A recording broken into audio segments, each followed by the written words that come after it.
There's only one legal centre in Australia that specialises in fighting for the employment and education rights of the disabled, and it's snowed under with work. As Cheryl Hall reports, the centre is so desperate for more funding, it's running its own sausage sizzles to raise money.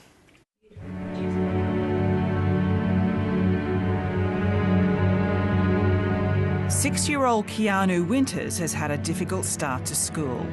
After a late diagnosis of autism, he went to school for just one full day of prep last year.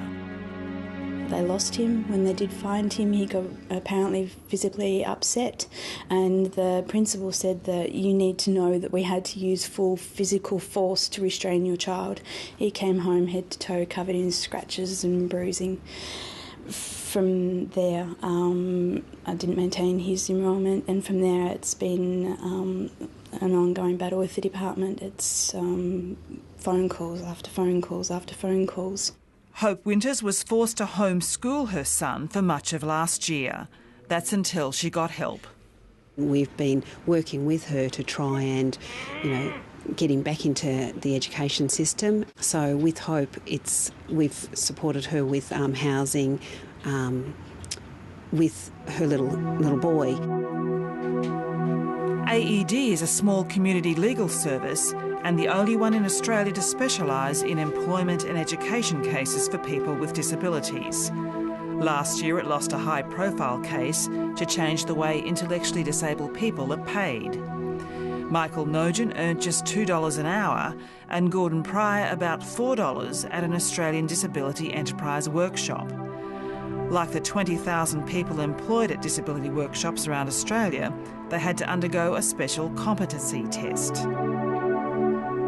What we consider is discriminatory is the fact that they also take into account the competency.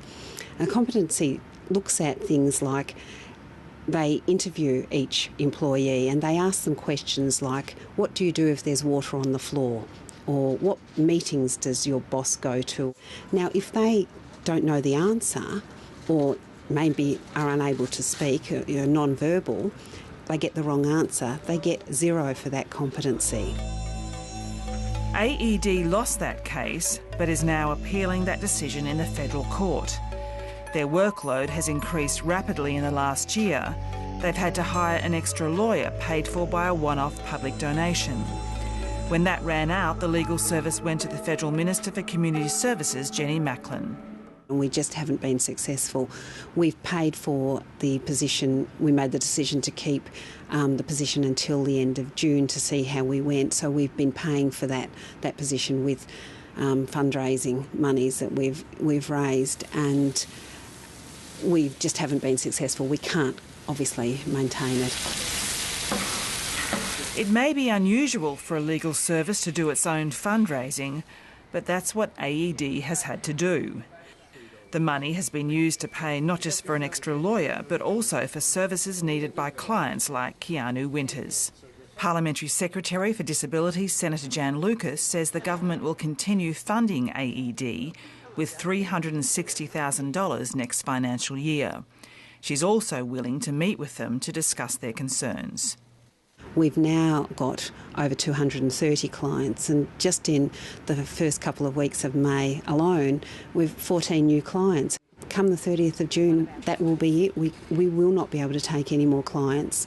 And so, when people ask for help who lose their jobs because of their disabilities, or little boys who can't go to school, where will they go? Because there is nobody else. There's nowhere else in Australia that specialises in the area that we do.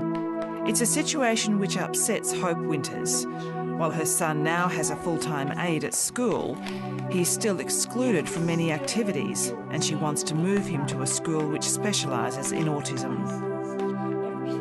If it wasn't for AED Legal and the chief legal person, Kirsty, my child wouldn't be back in the education department. Last year was probably the most devastating and soul-crushing experience, having to speak to the people on the phone at the education department.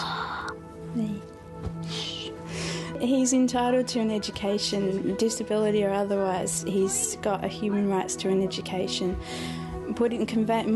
myself conveying that to the department fell on deaf ears. If Kirsty's funding was stripped, then we'd be back to where we were last year.